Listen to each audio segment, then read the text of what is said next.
The sky over Colony 7 turned purple without warning. Hana was feeding her daughter when the first winds hit. The windows shattered inward, spraying crystal fragments across the small room. She grabbed Mirai and held the infant close to her chest, her forearms wrapping protectively around the tiny body. The Veltari were not built for storms like this. Their crystalline bodies could withstand many things, but the ionic winds tearing through the colony now carried enough energy to crack their exoskeletons. Hana pressed herself into the corner of the room as the ceiling began to groan and buckle above her. Outside, the colony alarm finally activated. The sound was thin and weak against the howling wind. Emergency lights flickered across the settlement, casting strange shadows through the purple haze. Other Veltari families were running toward the central shelter, their bodies glinting in the stormlight as they struggled against the wind. Hana tried to reach the door, but a beam fell across her path. The entire dwelling was coming apart. She could hear her neighbors screaming, could hear the terrible sound of buildings collapsing one after another like dominoes falling. The storm was eating the colony alive. She turned back to the corner, clutching Mirai tighter. The infant was crying now, her small voice lost in the chaos. Hana sang softly, the traditional lullaby her own mother had sung to her. Her voice cracked with fear, but she kept singing. It was all she could do. The wall behind her exploded outward. The wind grabbed her like a giant hand and threw her across the room. She hit the opposite wall hard, her exoskeleton cracking. Pain shot through her body, but she held on to Mirai. She would not let go. She would never let go. But the wind was stronger than her grip, stronger than her love, stronger than her desperate will. One moment Mirai was in her arms. The next moment the infant was torn away, pulled into the swirling purple darkness. Hana screamed and reached out, but her daughter was already gone. She saw only a flash of Mirai's small body spinning away into the storm before the darkness swallowed everything. Then something heavy hit Hana's head, and the world went black. When she woke, everything was quiet. The terrible wind had stopped. The purple sky had cleared to its normal pale green. Hana lay buried under pieces of her home, her body screaming with pain. She could not move her lower legs. Something heavy pinned them down. Voices called out across the ruined colony. Survivors searching for other survivors. Hana tried to call back, but her voice came out as a whisper. She tried again, louder this time. "Help, please, my baby. Find my baby." Elder Doyen found her an hour later. The old Veltari was covered in dust and his own exoskeleton showed several cracks, but he was alive. He called others to help dig Hana out from the rubble. They worked carefully, lifting each piece of debris away until she could finally move. "Mirai." Hana gasped as they pulled her free. "Where is Mirai? Where is my daughter?" Doyen's face was sad. He helped Hana stand, supporting her weight as her damaged legs struggled to hold her. "We are searching," he said quietly. "The storm took many. We are searching for everyone." They brought Hana to the medical center, which was really just a tent set up in what used to be the central square. The physician Jiwon treated her injuries. 2 cracked legs, 3 fractured ribs, a concussion. She would heal, but it would take time. Hana did not care about healing. She demanded to join the search parties. Jiwon refused, saying she needed rest. Hana tried to leave anyway, but her legs would not support her. She collapsed and had to be carried back to the medical tent. She lay there crying, feeling more helpless than she had ever felt in her life. The search parties went out at first light. They combed through the destroyed colony, lifting debris, calling out names, hoping for answers.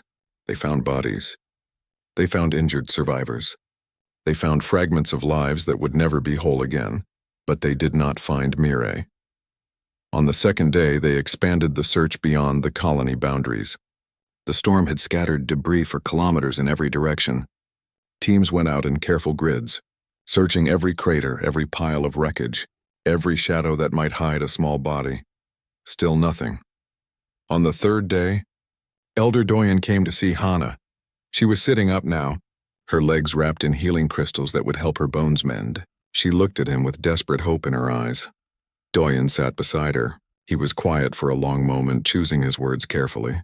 "Hana," he said finally. The storm's radiation was severe.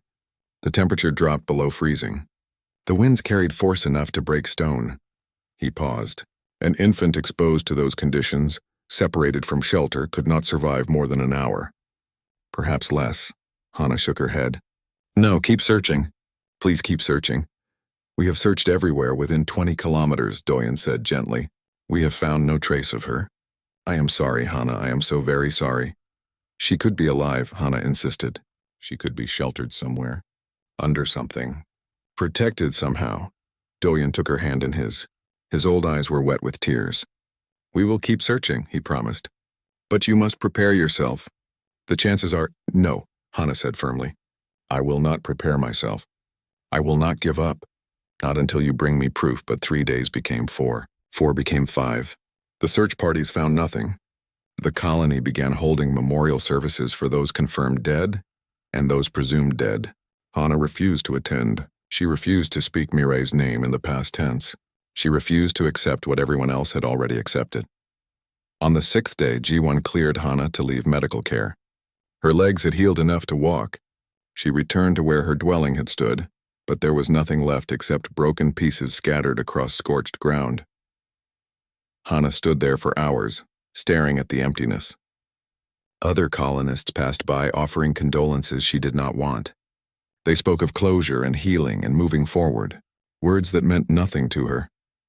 That night, Hana lay in a temporary shelter provided by the colony, staring at the ceiling.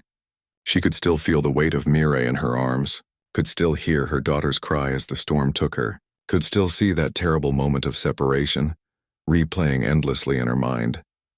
She thought about what Doyen had said, about the cold and the radiation and the wind, about how an infant could not survive such things. But she had not seen a body, had not held proof of death in her hands, and so despite everything, despite all logic and reason, some small part of her refused to let go of hope. It was that hope that kept her breathing through the long, dark night. It was that hope that would sustain her through the empty days ahead. And it was that hope that would make what came next seem like an impossible miracle. 2 weeks passed like a gray dream. Hana moved through the days without really seeing them. She helped with the rebuilding efforts because Elder Doyen said she needed to stay busy. She lifted debris and sorted salvageable materials and tried not to think about the empty space where her daughter should have been. The colony was slowly taking shape again. New temporary dwellings rose from the ruins of the old ones. The communication array remained damaged, leaving them isolated from the rest of Veltari space. But the engineers promised it would be repaired within another week. Life, as the others kept saying, had to go on. Hana hated that phrase. Life going on meant accepting that Mirei was gone. It meant moving forward without her daughter. It meant the world continuing to turn despite the fact that Hana's world had stopped completely. She avoided the other mothers in the colony. Seeing them with their children was too painful. She avoided the memorial garden where names of the lost were being carved into crystal markers. She avoided anything that forced her to confront the reality everyone else had accepted. On the morning of the 15th day after the storm, Hana was working at the salvage yard when she heard the sound. It was distant at first, a mechanical whine that grew steadily louder. She looked up, shielding her eyes against the pale green sky. A ship was descending, not a Veltari ship with its smooth crystal hull and elegant curves. This ship was angular and battered, marked with carbon scoring and patched metal. It moved awkwardly through the atmosphere, its engines sputtering. Other colonists stopped working to watch. Ships rarely came to Colony 7 even before the storm. They were too far from major trade routes, too small to matter much to the wider galaxy, and now with their communication array down, no one should have known they were here at all. The ship came down too fast. Its landing was more of a controlled crash than a proper docking. It hit the ground hard about 200 meters outside the colony boundary, throwing up a cloud of dust. One of its landing struts collapsed, and the whole vessel tilted to one side with a groan of stressed metal. Security Chief Borum was already running toward it, her weapon drawn.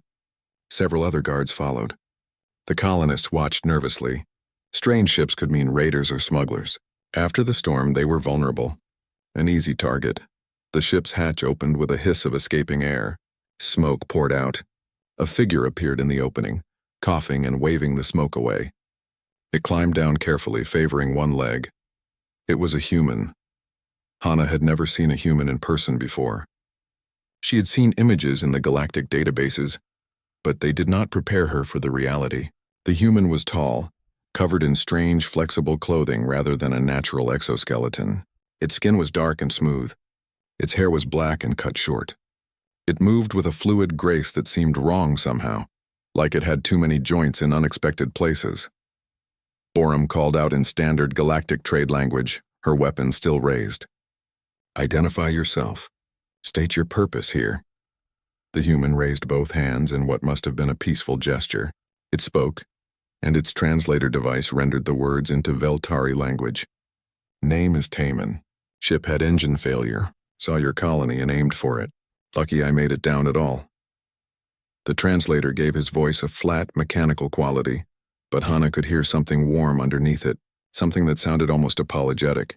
You are alone? Borum asked, not lowering her weapon. Just me, Taman confirmed. He shifted his weight, and Hana saw he was holding something against his chest. A bundle wrapped in what looked like a thermal jacket. He held it carefully, protectively. Look, I know this is bad timing. I can see you have had trouble here, but I need to speak with someone. It is important. Elder Doyen had arrived by then, walking with his characteristic slow dignity despite his healing injuries. I am the colony elder, he said. What is so important that you risk landing in a clearly damaged settlement? Taman looked at the bundle in his arms. Then he looked back at Doyen. I was doing survey work in the asteroid field about 30 light minutes from here. 2 weeks ago I picked up a strange reading during that big storm. Biological signature where no biological signature should be. I was curious, so after the storm passed I went to investigate. Hana felt something cold wash through her body. 2 weeks ago, the storm... She took a step forward without realizing it. Taman carefully unwrapped the bundle. Inside, moving slightly, was something small with a crystalline surface that caught the light. I found this, he said quietly, and I think it belongs to one of you. The bundle moved. A tiny hand reached out. A small, familiar face looked around with wide, confused eyes. Mirai, the world stopped. Everything stopped. Hana could not breathe, could not think, could not process what she was seeing. It was impossible. It was completely, utterly impossible. But there she was, alive, moving, looking around at the gathered colonists, with the innocent curiosity of an infant, who did not understand why everyone was staring. Hana heard someone screaming. It took her a moment to realize the sound was coming from her own throat. Her legs moved without her permission, carrying her forward at a stumbling run. The guards tried to stop her, but she pushed past them with strength she did not know she had. Taman saw her coming. He did not pull away. He held Mirai out carefully as Hana reached him. She took her daughter in her arms, pulled her close, felt the familiar weight and warmth. Mirai made a small questioning sound, then seemed to recognize her mother's touch. She settled against Hana's chest with a contented sigh. Hana fell to her knees, holding Mirai, sobbing so hard her body shook. It was real. This was real. Her daughter was alive. Alive. After 2 weeks, after everyone had given up hope, after Hana herself had nearly given up hope in those darkest moments, Mirai was here, breathing, moving, alive. The other colonists gathered around, shocked into silence. They stared at the impossible infant in Hana's arms. Physician Jiwan pushed through the crowd, already pulling out her diagnostic tools. Let me examine her, she said urgently. Please, Hana, I need to make sure she is healthy. Hana did not want to let go, could not imagine releasing her grip even for a moment. But Jiwan's face was serious, and some rational part of Hana's mind understood. Mirai had been gone for 2 weeks, exposed to conditions that should have killed her. She needed medical attention. Reluctantly, Hana allowed Jiwan to take Mirai. The physician worked quickly, running her scanner over the infant's body, checking vital signs, examining her carefully. The crowd waited in tense silence. Finally, Jiwan looked up. Her face showed complete confusion. She is healthy, she said slowly. Completely healthy. No injuries, no sign of exposure damage, no malnutrition or dehydration. It is as if... She trailed off, unable to finish the sentence. As if the last 2 weeks had never happened. All eyes turned to Taman. The human was sitting on the ground now, looking exhausted. His ship smoked behind him, clearly in no condition to fly. He met their stares with a tired smile. I think, Elder Doyen said carefully, you had better explain exactly what happened, from the beginning. And do not leave anything out. Taman nodded. It is a long story, he said. And honestly, I am still not sure I believe it myself. He looked at Hana, who was holding Mirai again, unable to stop touching her daughter's face, her hands, her small crystal-tipped fingers. making sure she was real. But I will tell you everything. You deserve to know. The crowd settled in to listen. Hana sat with Mirai in her arms, her heart still pounding, her mind still reeling. Nothing made sense. The universe had been turned upside down. Her daughter, who she had mourned, who she had begun to accept was gone forever, was here, alive, and somehow, impossibly, a strange human was responsible. They moved to the council chamber, which was really just a cleared space in one of the larger temporary shelters. Taemin sat on a supply crate while the colonists gathered around. Hana sat close by, Mirai sleeping peacefully in her arms. She could not stop staring at her daughter, still afraid that if she looked away, Mirai would disappear again. Elder Doyen settled himself across from Taemin. Physician Jiwon stood nearby, her diagnostic tools ready. Security Chief Borum positioned herself near the entrance, watchful. The other colonists crowded in, filling every available space. News had spread through the colony like fire. Everyone wanted to hear how an infant had survived the impossible. Begin, Doyen said simply. Taemin took a drink from a water container someone had brought him. He looked tired, like he had not slept properly in days. I am a salvager, he started.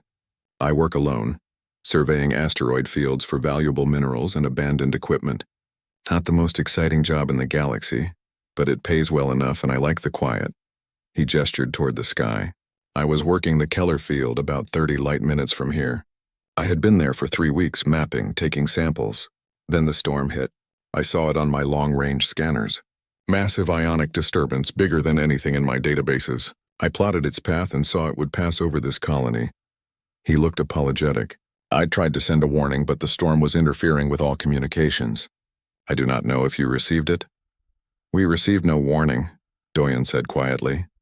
Taemin nodded, looking guilty. I am sorry, I tried. After the storm passed, I finished my immediate work and prepared to move to the next field. But something was bothering me. My sensors had picked up a strange reading during the peak of the storm. A biological signature, faint but definite, in a location where no life should exist. He leaned forward. Understand, my ship's sensors are calibrated for human biology. They work differently than most alien sensors. We detect things in different ways, pick up on different markers. What my system flagged might not have registered on your equipment at all. Jiwon made a thoughtful sound. Interesting. Our search parties would have been looking for Veltari biological signatures specifically. We would have missed something that read as alien biology. Exactly, Taemin said. At first I thought it was a sensor error. Glitch caused by the storm's radiation. But it bothered me. I could not stop thinking about it. So instead of moving on, I decided to check it out. It was only a few hours' flight and I was curious. He looked at Mirai. I followed the coordinates to a crater about 15 kilometers southeast of here. The area was covered in debris from the storm. I did a low pass with my sensors and picked up that same biological reading. Stronger now. Something alive in that crater. The colonists shifted uncomfortably. 15 kilometers. Their search parties had covered that area. How had they missed her? I landed and went looking on foot, Taemin continued. Took me an hour of searching before I found the source. There was a large piece of building wall wedged between two rocks, creating a small sheltered space underneath, and in that space was her. He nodded at Mirai. Just lying there, quiet. At first I thought she was dead, but then I got closer and saw she was breathing. Barely, but breathing.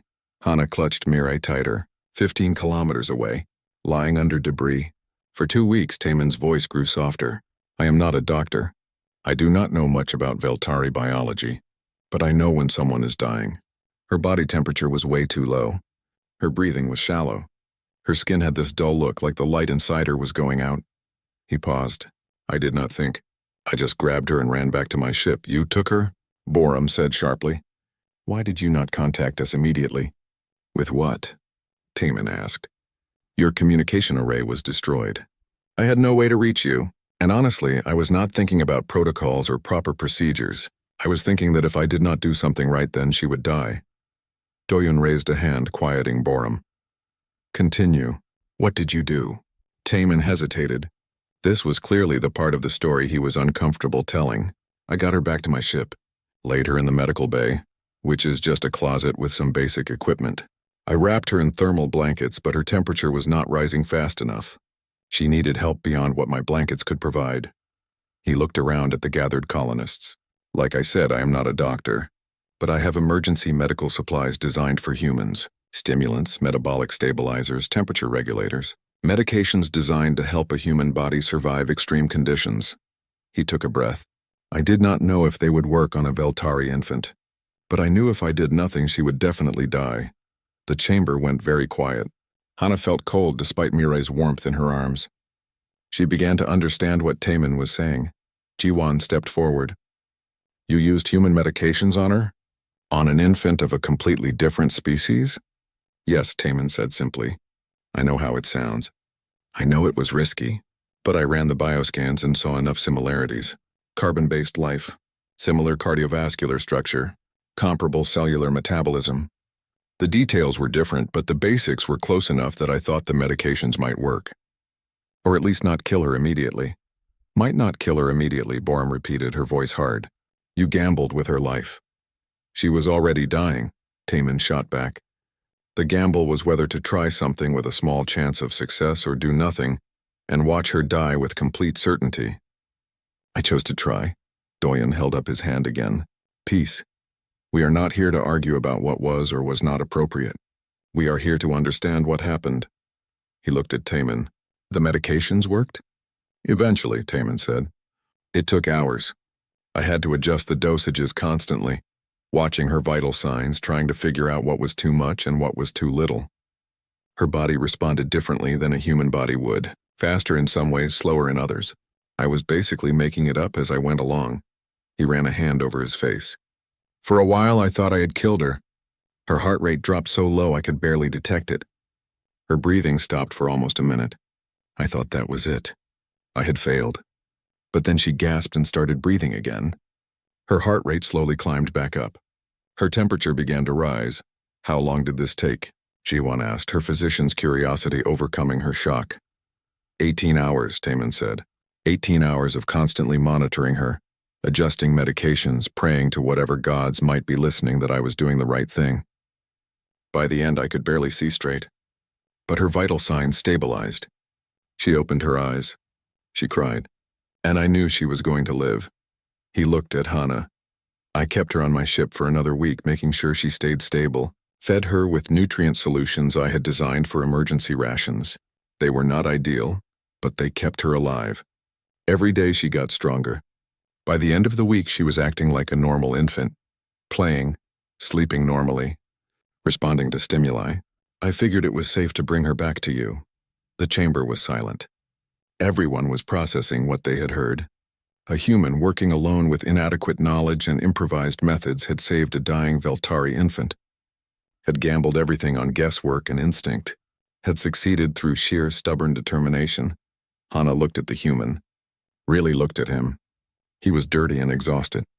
His ship was broken. He had risked his life flying into the storm's aftermath, had spent days caring for a child that was not his species, not his responsibility, not his concern. He had no reason to do any of it except that he had seen someone who needed help and decided to help them. Why? She asked. Her voice came out barely above a whisper. Why would you do all of that for someone you did not know? For a child of a species you had never even met? Taemin looked at her. His eyes were honest and tired. Because she was a kid, he said simply, and she needed help. What other reason do I need? It was not an answer that made sense to the Veltari. They were a careful people. A logical people. They weighed risks and benefits. They made rational decisions based on probable outcomes. What Taemin had done was none of those things. It was reckless and dangerous and foolish, but Hana held her daughter in her arms, felt her breathing, felt her heartbeat, and she understood that sometimes logic was not enough. Sometimes the universe needed someone willing to be reckless and dangerous and foolish. Sometimes the universe needed a human. The days that followed were strange for everyone. Taemin's ship was too damaged to fly, and the parts needed for repair would have to be fabricated from scratch. Elder Doyen offered him shelter while he worked on fixing it. Several colonists donated materials from their salvage shares. It was the least they could do, they said. But not everyone was happy about the human's presence.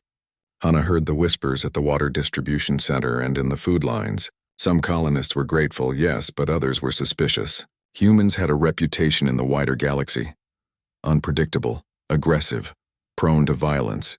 The fact that one had saved a child did not erase centuries of cautious relations between humans and other species.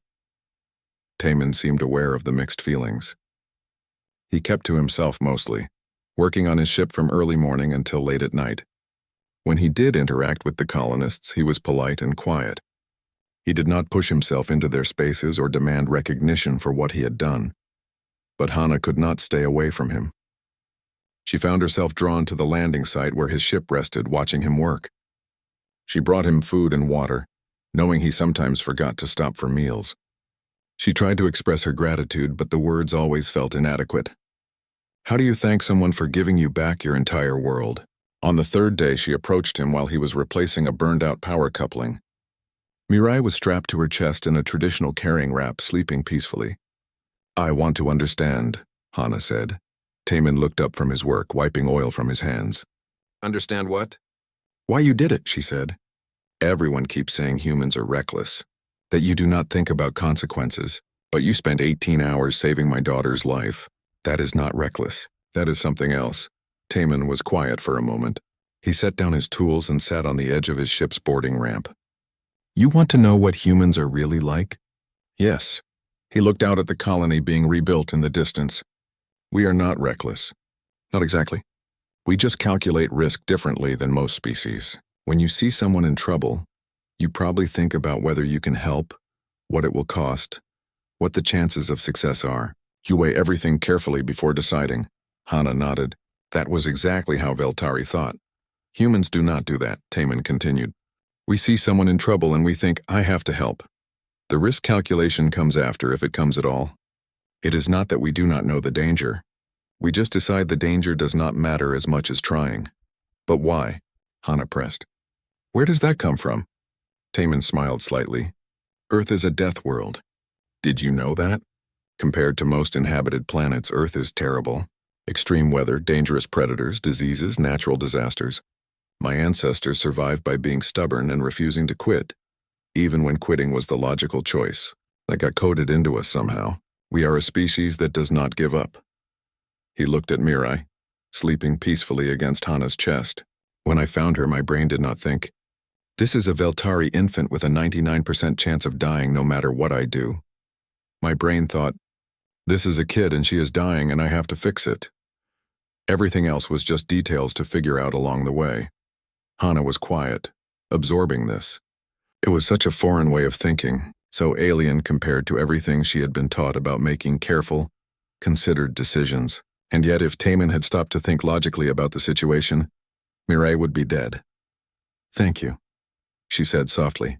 I know I have said it before, but I do not think you understand how much it means. In our culture, a child is everything. Losing Mirai was like losing my soul. Getting her back is like being reborn. Taman looked uncomfortable the way he always did when someone thanked him. I just did what anyone would do. No, Hana said firmly. You did what a human would do, and I am grateful that humans exist.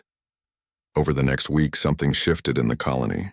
As colonists saw Taman working patiently on his ship, saw him helping with reconstruction in his spare time, saw him playing with Mirai and making her laugh with funny faces, their suspicions began to fade. Children were the first to warm to him.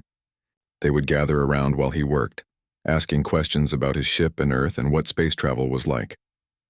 Taman answered patiently, his translator rendering his words into simple Veltari that even the young ones could understand. He showed them pictures of Earth on his datapad, images of blue oceans and green forests and strange animals the children had never imagined.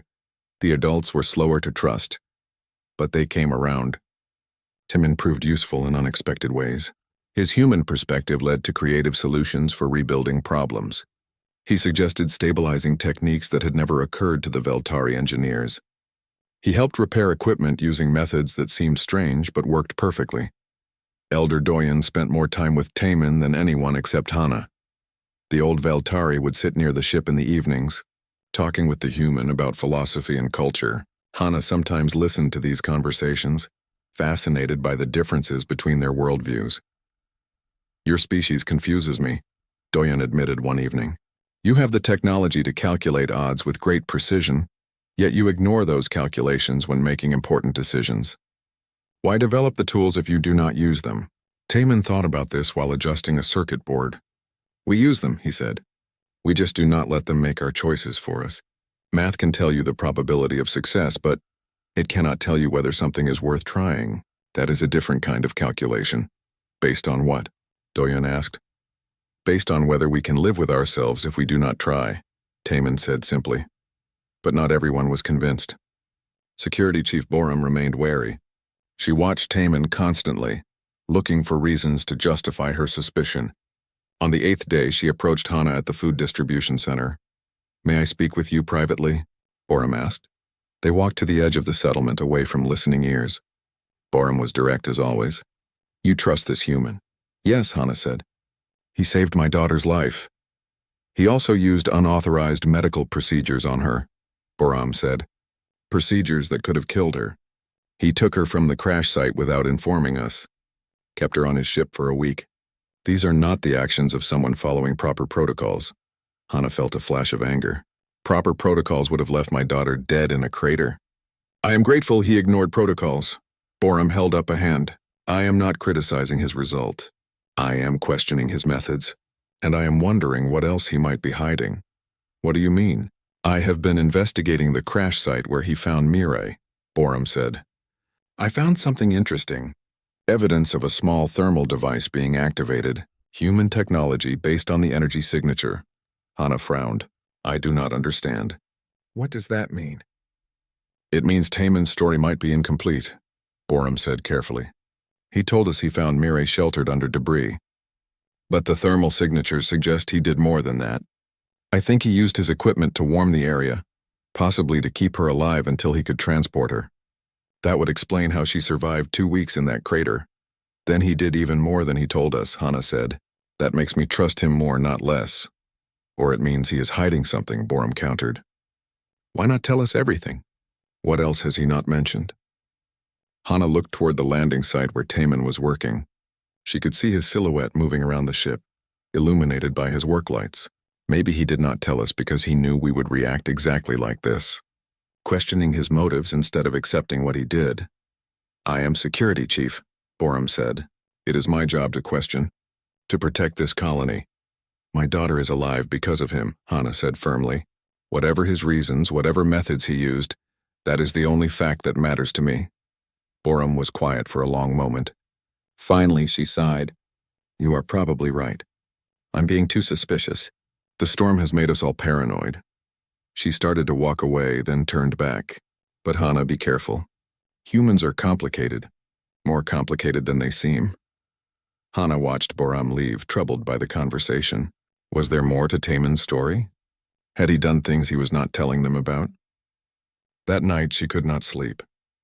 She lay in her temporary dwelling with Mirai beside her, listening to her daughter's soft breathing. She thought about what Borum had said, about the thermal device, about Taman keeping secrets, but when she closed her eyes, she saw Taman's face as he had handed Mirai to her. The exhaustion, the relief, the simple, uncomplicated joy of seeing a mother reunited with her child. Whatever secrets he might be keeping, Hana decided, they were his to keep. He had earned that right. Security Chief Borum did not let it go. Over the next 2 days, she continued her investigation of the crash site. She collected samples, ran analysis, built a timeline of events. And the more she discovered, the more convinced she became that Taman had not told them everything. On the 10th day since his arrival, she confronted him. It was evening, and most colonists had retired to their dwellings. Taman was alone at his ship, running a final diagnostic on the repaired engines. Borum approached quietly, her footsteps barely making a sound on the dusty ground. We need to talk, she said. Taman looked up from his work tablet. He saw her expression and set the tablet down carefully. What about? About what really happened in that crater, Borum said. She pulled out her datapad and displayed her findings. Energy signatures, timeline reconstructions, chemical traces from the soil samples. You told us you found Mirai sheltered under debris. That is true, but incomplete. You set up a thermal generator. You used your emergency survival equipment. You spent hours at that site before returning to your ship. Taman was quiet, his face unreadable. Why did you not tell us all of this? Borum pressed. What else are you hiding? Taman looked at the data on her pad for a long moment. Then he sighed and gestured to a cargo container that served as a makeshift seat. Sit down. I will tell you everything. Borum remained standing, wary. Taman shrugged and leaned against his ship. You are right, he said. I did not tell you the whole story. I told you I found Mirai and brought her to my ship. That is true. But what I did not tell you is the condition she was in when I found her. He looked out at the dark landscape. She was not just cold and weak. She was dying. Actually dying. Her body temperature had dropped so low that her cells were beginning to shut down. Her heart was beating maybe once every 10 seconds. Her brain activity was almost nothing. Borum felt cold despite the warm evening air. How was she even alive? She should not have been, Taman said bluntly. By every measure I know, she should have been dead days before I found her. But somehow her body had entered a kind of stasis. Veltari biology must have some kind of emergency shutdown mechanism that humans do not have. It kept her alive, but barely. So what did you do? Taman took a breath. I set up my emergency thermal unit to warm the area slowly. Too fast, and I would have shocked her system. Then I used my medical kit. The medications I told you about, yes, but also others. I injected her with human metabolic stimulants, human oxygen enhancers, human cellular repair agents, things designed for a completely different biology. He met Borum's eyes. Every single injection I gave her had maybe a 10% chance of working and a 90% chance of killing her immediately. But doing nothing had a 100% chance of letting her die. So I took the gamble, over and over. For 18 hours I took that gamble. Borum stared at him. You used her as an experiment. No, Taman said sharply. I used her as a patient who had no other options. There is a difference, is there? Borum challenged. You had no training in Veltari medicine. No understanding of how her body would react. You were guessing. Yes, Taman admitted. I was guessing. Educated guessing based on biological similarities and medical principles, but guessing nonetheless. And before you ask, yes, I knew how risky it was. Yes, I knew I could kill her. Yes, I knew that if this went wrong, I would have to live with the knowledge that I had ended an infant's life with my arrogance and ignorance. He pushed off from the ship, agitated now. Do you think that was easy? Do you think I just threw chemicals at her and hoped for the best without thinking about the consequences? I spent every second of those 18 hours terrified that the next injection would be the one that stopped her heart permanently. Then why did you do it? Borum demanded. Why take that responsibility?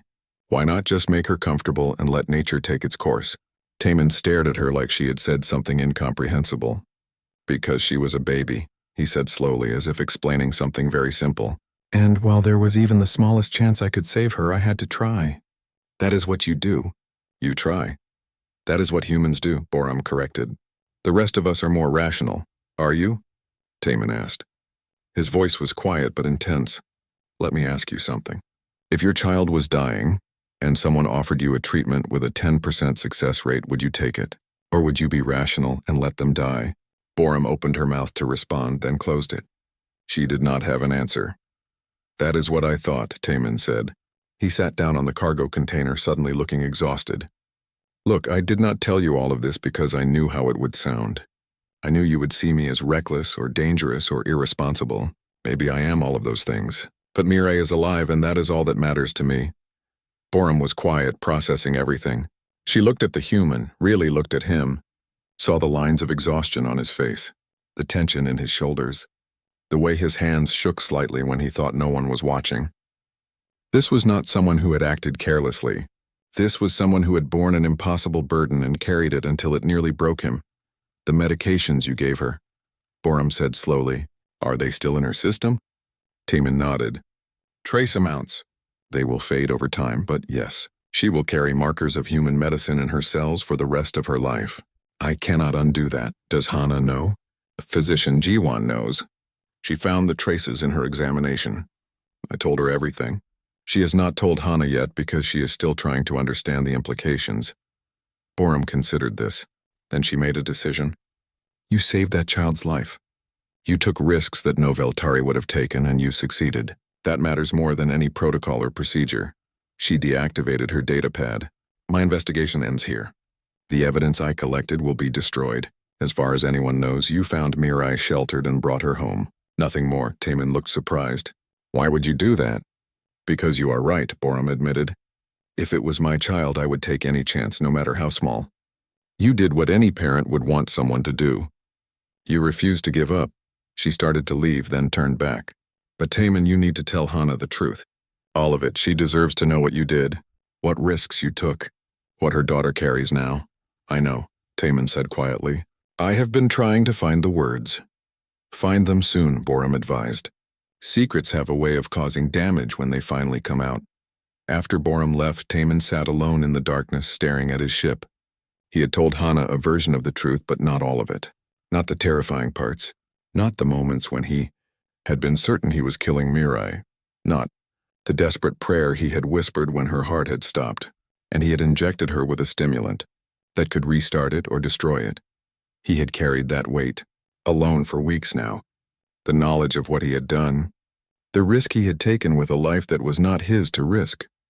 The line he had crossed between trying to help and playing with forces beyond his understanding, but Mirai was alive.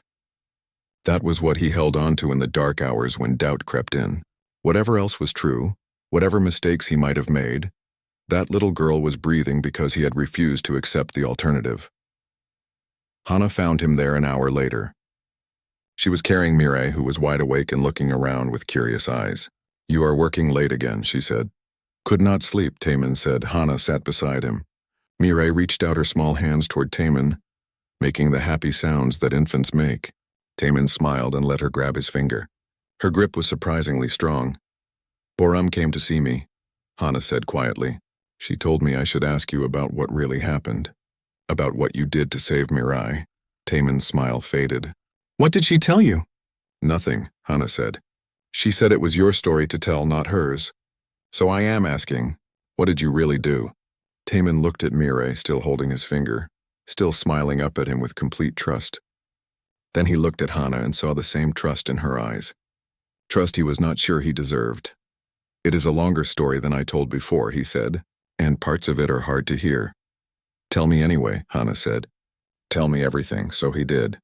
He told her about finding Mirai on the edge of death, about the medications and the risks and the terrible moments of doubt, about the hours of uncertainty and the desperate measures and the gambles that could have ended in tragedy. He held nothing back this time. When he finished, Hana was quiet for a long time. Mirai had fallen asleep against her chest, peaceful and unaware of the conversation about her survival. Finally, Hana spoke.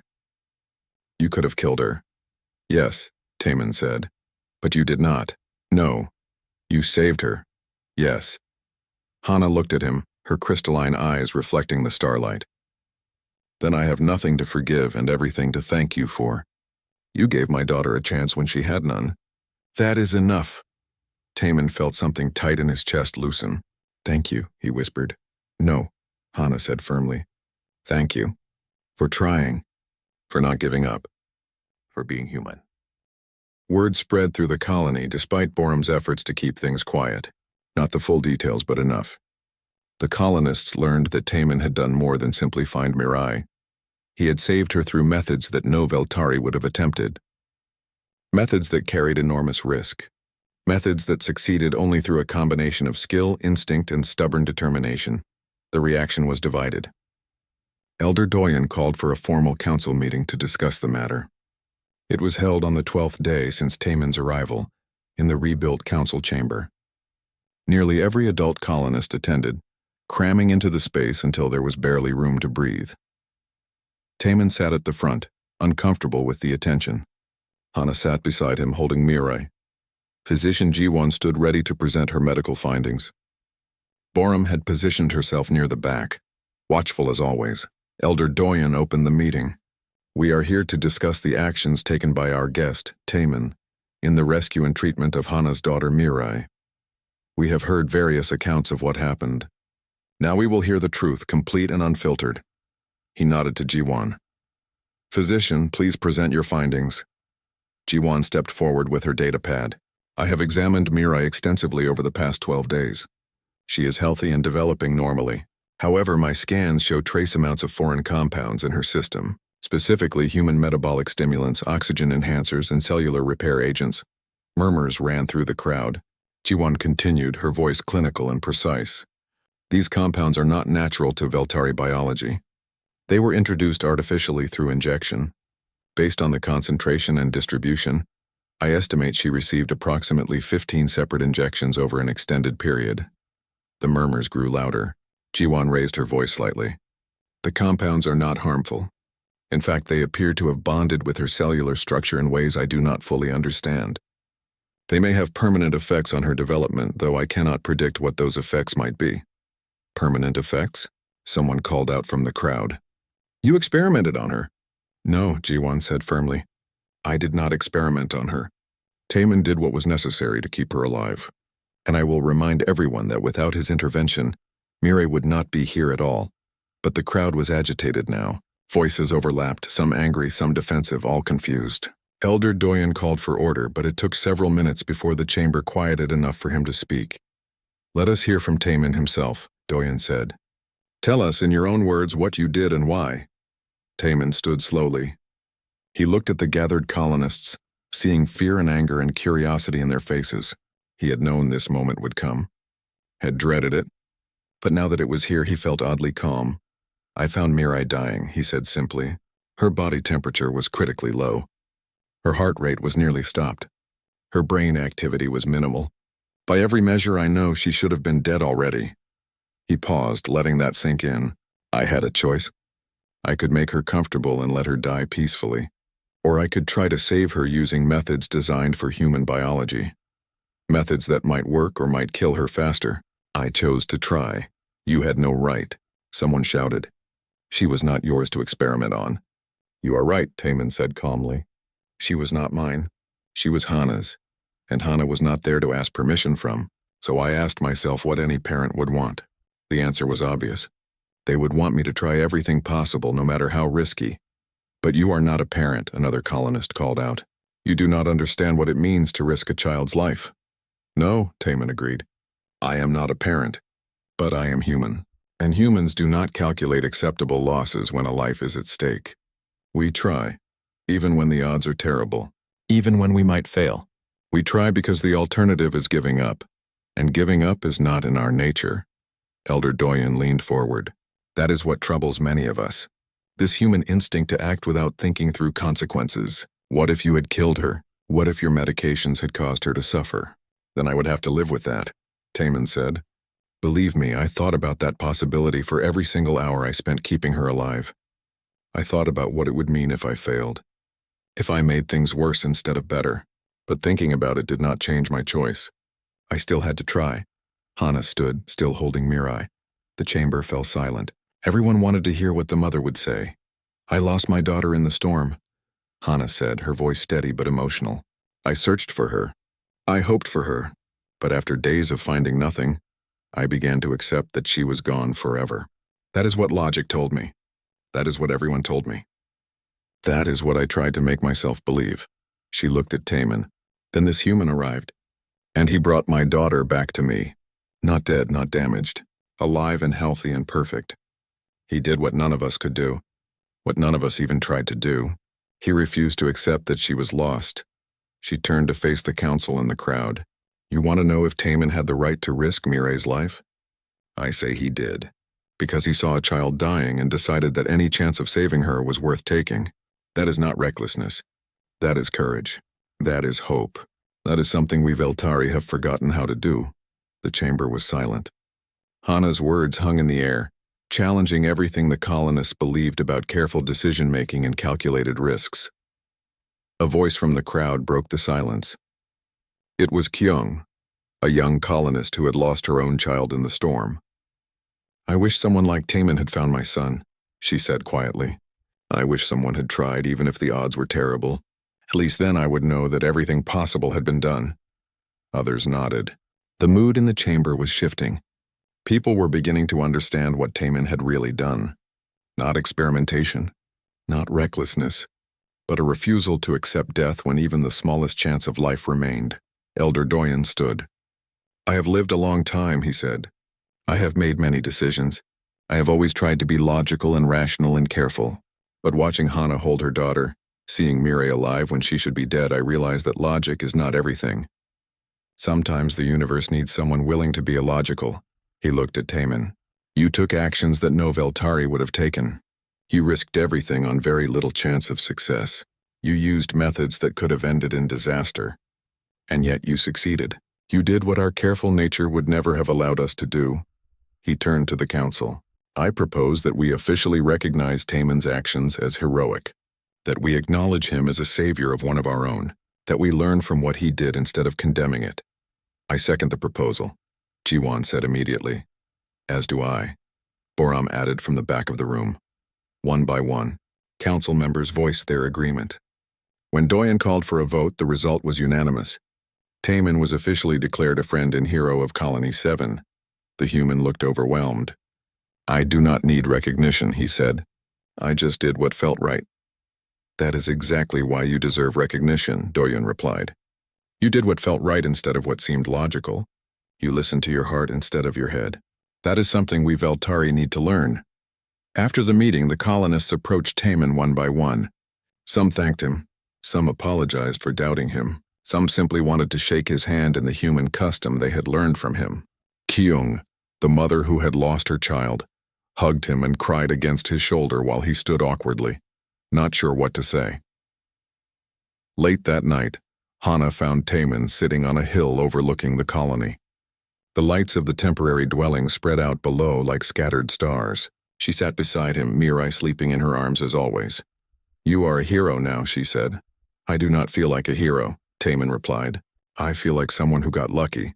Luck had nothing to do with it, Hana said. You made your own luck through skill and determination and refusing to quit. That is what humans do, I am learning. You make impossible things possible just by refusing to believe they are impossible. Taemin smiled slightly. We are stubborn that way. They sat in comfortable silence watching the colony below. After a while, Mirai woke and made a small sound. Taemin looked at her, this tiny being whose life he had held in his hands. She looked back at him with those curious infant eyes, and something passed between them. Recognition, maybe, or understanding, or just the simple bond between someone who had saved a life and the life that had been saved. She will always carry traces of your medicine in her body, Hana said quietly. Jiwon said so. Human compounds bonded to her cells, part of her now. I know, Taemin said. I'm sorry about that. I did not know it would be permanent. Do not be sorry, Hana said. Let it be a reminder. A reminder that when the universe gave up on her, a human refused to. That when logic said she was lost, hope said to keep trying. That is a good thing to carry. She handed Mirai to Taemin. He took the infant carefully, still not entirely comfortable holding something so small and fragile. Mirai settled against his chest, content and trusting. She knows you saved her, Hana said. On some level, she knows. And so do I. We will never forget. Taemin looked down at the sleeping infant, at this small, impossible life that should not exist but did, and he understood finally why he had risked everything. Why he had taken those terrible gambles. Why he had refused to accept death as the only 2 weeks passed. Taemin's ship was finally repaired, the last components fabricated and installed. The engines hummed with renewed life during his test runs. Everything checked out perfectly. He was ready to leave. The colony had transformed during his time there. The reconstruction was nearly complete. New dwellings stood where ruins had been. The communication array was back online, reconnecting Colony 7 with the wider Veltari network. Life had returned to something approaching normal, but something had changed in the colonists themselves. Hana saw it in the way they approached problems now. Where before they would calculate risks carefully and choose the safest path, now they sometimes took chances, small chances at first, trying experimental repairs instead of waiting for tested solutions, attempting ambitious construction projects instead of simple replacements, reaching for better instead of settling for good enough. It was a subtle shift, but Hana recognized it. They were learning to be a little bit human. On the morning of Taemin's departure, the entire colony gathered at the landing site. It was not a formal ceremony. No speeches had been prepared, but everyone wanted to see him off, to say goodbye to the strange human who had changed them. Elder Doyen approached Taemin as he was doing his final pre-flight checks. The old Veltari carried something wrapped in traditional silk. A gift, he said. From the colony. Taemin unwrapped it carefully.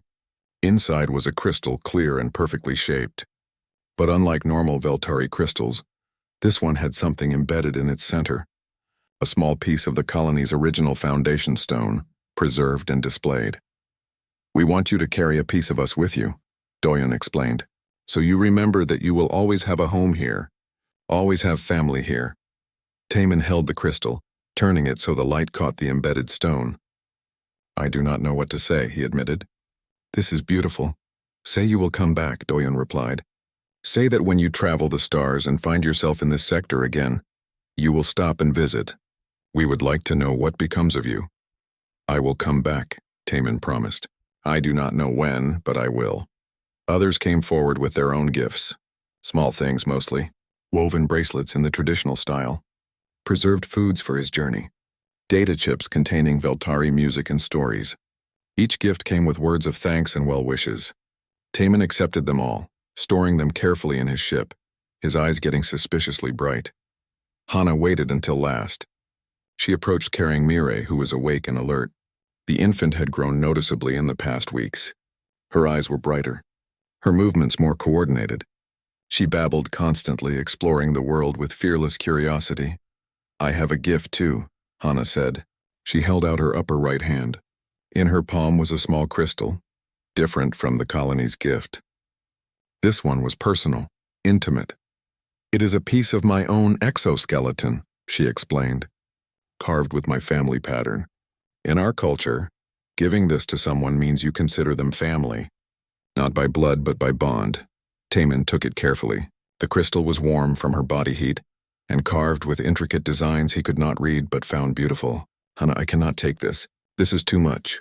"You gave me back my daughter," Hana said simply. "That is worth more than any crystal. Please take it. Let it remind you that you have a sister in the stars. And a niece." She smiled at Mireille, who was reaching for Taman with eager hands. Taman took the infant one last time. Mireille grabbed his nose and laughed, delighted by the strange flat surface. He laughed too, tears finally spilling over despite his efforts to hold them back. "You take care of your mother," he told Mireille seriously. "She went through a lot for you. Do not give her too much trouble when you are older." Mireille babbled something that might have been agreement or might have been nonsense. Either way, it made everyone smile. "I need to ask you something," Hana said quietly. "Jiwan says the compounds in Mireille's system might affect her development, might change her in ways we cannot predict. Are you worried about that?" Taman considered the question while Mireille played with his fingers. "No," he said finally. "Those compounds kept her alive when nothing else could. Whatever changes they caused, they are part of her story now, part of what makes her unique. That is not something to worry about. That is something to celebrate." He handed Mireille back to Hana. "She is going to do great things," he said. "I can feel it. She is going to grow up strong and brave and curious, and maybe, just maybe, she will be the bridge between our peoples, the one who understands both careful Veltari logic and stubborn human hope." "I think you are right," Hana said. She stepped close and did something no Veltari had ever done before. She hugged him, human style, Mireille pressed between them. Taman hugged back, careful not to squeeze too hard against their crystalline forms. When they separated, Hana was crying. "Thank you," she whispered. "For everything. For not giving up. For trying the impossible. For being exactly what we needed when we needed it most." "Thank you for trusting me," Taman replied, "even when you had no reason to. Even when it would have been easier not to." He climbed into his ship. The colonists stepped back to a safe distance as the engines powered up. Through the viewport, Taman could see them all watching, Hana holding Mireille up so the infant could wave goodbye, Elder Doyen standing straight and proud despite his age, Borum giving him a respectful nod, Jiwan smiling, Kyung crying, all of them there. All of them changed. The ship lifted slowly, engines bright against the pale sky. It climbed higher, gathering speed. The colony grew smaller below, the colonists becoming tiny dots, then invisible entirely. But Taman could still feel them, could still feel the weight of what had happened here, what he had done, what they had all learned together. He set course for the nearest trade station, where he could refuel and resupply before continuing his salvage work. But he knew he would be back, someday, to see how Mireille had grown, to learn what changes the human compounds had wrought, to visit his new family among the stars. Behind him, the colony watched until his ship was just a bright point of light. Then they returned to their work, to their lives, to their future that now held a little more hope and a little less fear. Hana stood longest, holding Mirai even after the ship had vanished completely. Your Uncle Taman will come back, she told her daughter. Someday. And when he does, you will be old enough to thank him properly. Old enough to understand what he did for you. Mirai babbled and reached for the sky where the ship had been. Almost like she understood. Almost like she was saying her own goodbye. Months passed. Then years. The story of Taman and Mirai spread across Veltari space. At first it was just a curious tale. A human doing something unexpected. But as details emerged, as other colonies heard the full story, something shifted in Veltari culture. They began to reconsider their views on humans. Yes, humans were reckless. Yes, they took chances that seemed foolish. But perhaps that recklessness came from a deeper place. Perhaps it was not stupidity but courage. Not carelessness but hope. Not ignorance but a refusal to accept defeat. Trade between humans and Veltari increased. Cultural exchanges began. Some Veltari even traveled to Earth to study human society and understand where this stubborn optimism came from. They learned about humanity's difficult history. About the disasters and wars and near extinctions that humans had survived through sheer determination. About a species that had clawed its way up from a dangerous world by refusing to quit. And they brought those lessons home, taught them to their children, incorporated them into their philosophy, remained logical and careful, yes, but tempered that care with a willingness to try, to hope, to reach for the impossible. In Colony 7, Mirai grew. She was different from other Veltari children. More adventurous, more willing to take risks, more curious about the unknown. The human compounds in her system had changed her somehow, made her bolder, but not recklessly so. She had her mother's wisdom and her Uncle Taman's courage, the best of both worlds. When she was 5 years old, she asked about the human who had saved her. Hana told her the whole story, about the storm, about being lost, about Taman refusing to accept that she was gone, about the risks he took and the impossible success. Will I ever meet him? Mirai asked. Maybe, Hana said. He promised to come back.